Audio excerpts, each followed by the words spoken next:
Halo semuanya, assalamualaikum warahmatullahi wabarakatuh. Selamat datang di YouTube channel A4 Motomotif. Ini adalah video pertama kita tentang motor, dan di YouTube channel ini spesial kita akan membahas beberapa hal mengenai motor atau kendaraan roda 2 dan segala update-nya. Termasuk nantinya kita akan bahas tentang modifikasi, penjualan motor dan yang lainnya. Dan yang paling pertama yang menurut saya penting untuk dibahas karena memang menarik perhatian adalah si Yamaha E01 atau Yamaha E01 elektrik atau skuter elektrik ini.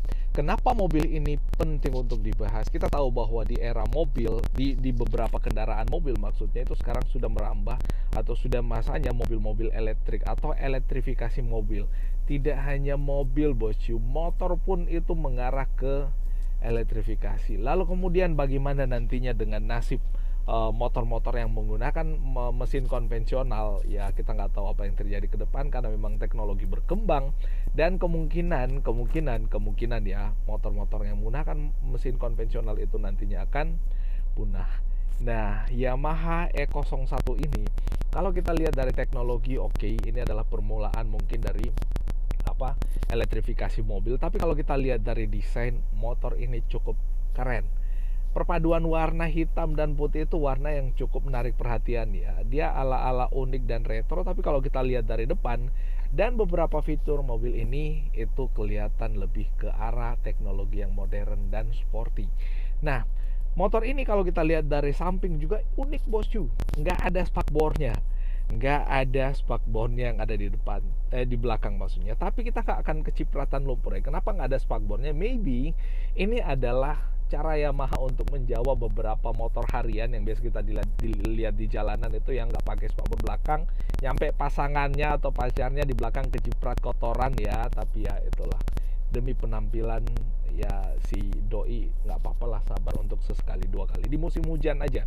Tapi motor ini maksudnya itu dipasangin mudguard yang ada di belakang, yang tentu ini akan menahan cipratan lumpur atau kotoran pada saat kita pakai riding, dan tentu ada tempat buat naruh plat numbernya juga, dan ada reflektor pula ditaruh di bagian sini. Dan kalau kita lihat secara desain motor ini memang unik, dan desain ini adalah desain yang nggak beda jauh dari konsepnya. Jadi pada awal motor ini diperkenalkan kalau nggak salah di Tokyo Motor Show kalau nggak salah, itu modelnya kayak gini. Sebenarnya saya lebih suka model yang kayak gini bos, karena kelihatan lebih aura elektriknya kelihatan ya. Ada warna kuning perpaduan warna grey atau warna hitam kayak gitu. Itu berpadu dengan dengan unik ya. Apalagi kalau kita lihat untuk joknya itu kayak besar sekali bos, kayak membungkus sampai ke bagian bawahnya, bahkan sampai ke bagian kolongnya ini dibungkus oleh bungkusan fabric. Dan kalau kita lihat ini memang lebih kelihatan kayak motor elektrik. Cakep. Kalau saya sih lebih suka desain yang ini. Kalian lebih suka yang mana, desain yang ini atau desain versi produksinya? Kalau saya sih lebih suka yang ini. Ini lebih kelihatan kayak motor biasanya, motor yang menggunakan mesin biasa, tapi ini lebih kayak kelihatan motor yang secara desain datang dari masa depan gitu. Ini motor yang baru, fresh, dan serba berbeda.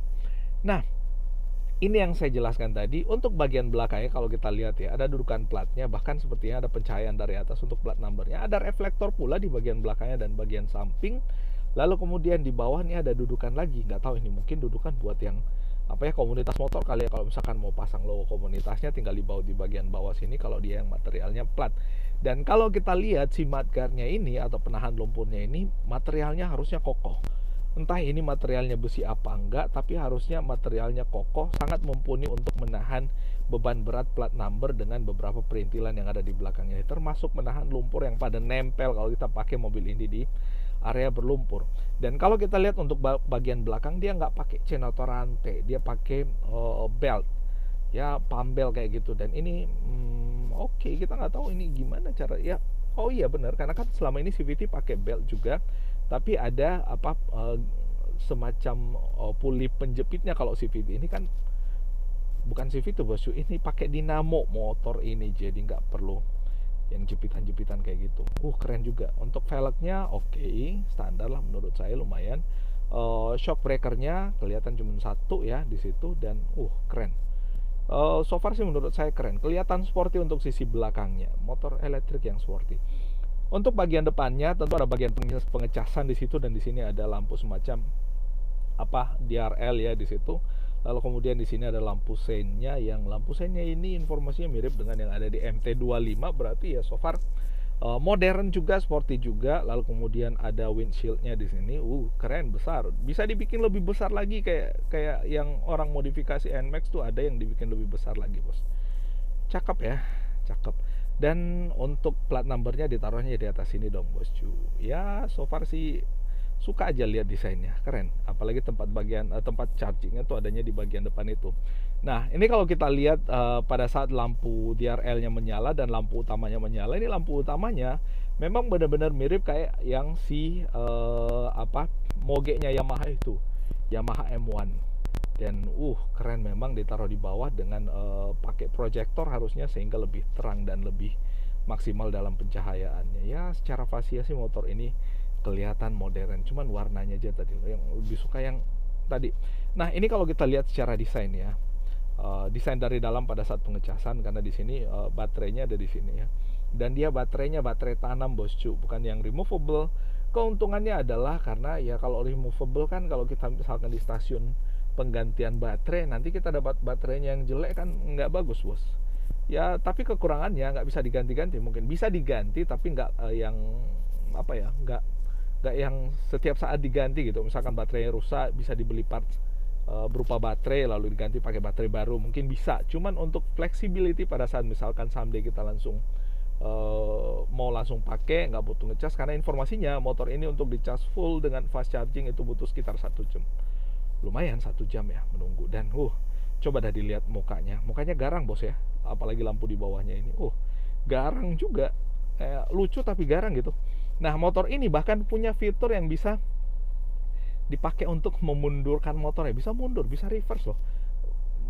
Fitur yang luar biasa unik yang ada di motor ya. Sebenarnya ada beberapa motor, tapi motor tertentu nggak, yang umumnya ada mundurnya kayak gitu.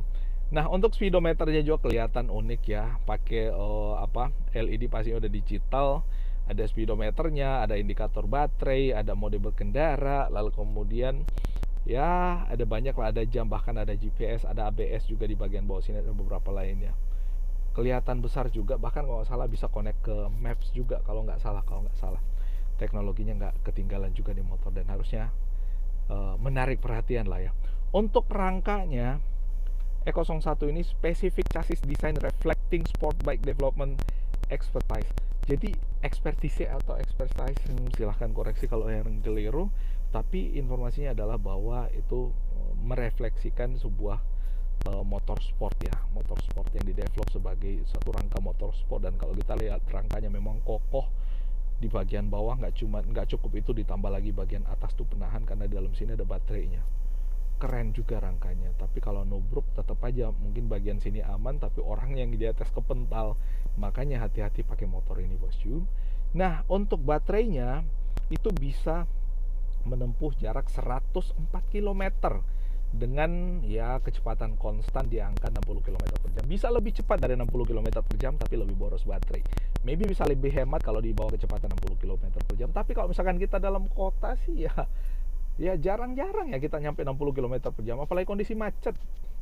Itu yang susah untuk buka gas, kecuali kita ugal-ugalan naik ke trotoar. Tapi ya siapa ya ketemu sama orang yang melarang kita untuk naik trotoar, karena memang itu dilarang, bosku.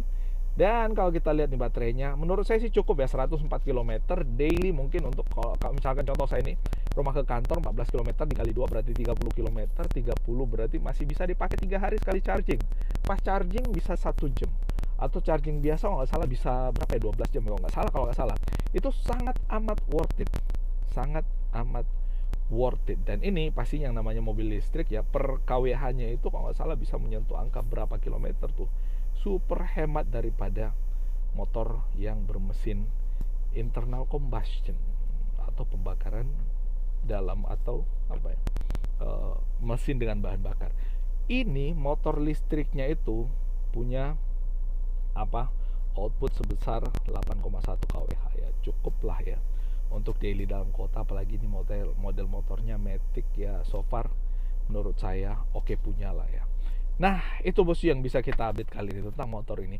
Apakah motor ini mengancam motor-motor yang bermesin biasa? Pastinya, karena ini adalah teknologi terbaru yang semua orang butuh motor, atau bukan cuma motor, semua orang butuh segala sesuatu yang serba murah, serba praktis, hemat, nggak mesti ganti oli mesin, nggak mesti ganti oli transmisi, karena nggak pakai transmisi.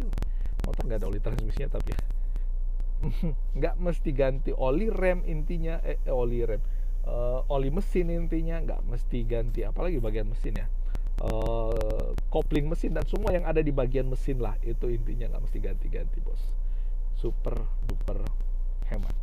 Nah, itu update-nya. Mohon maaf kalau ada yang keliru dan salah. Kita ketemu lagi di ulasan motor-motor yang super seru berikutnya.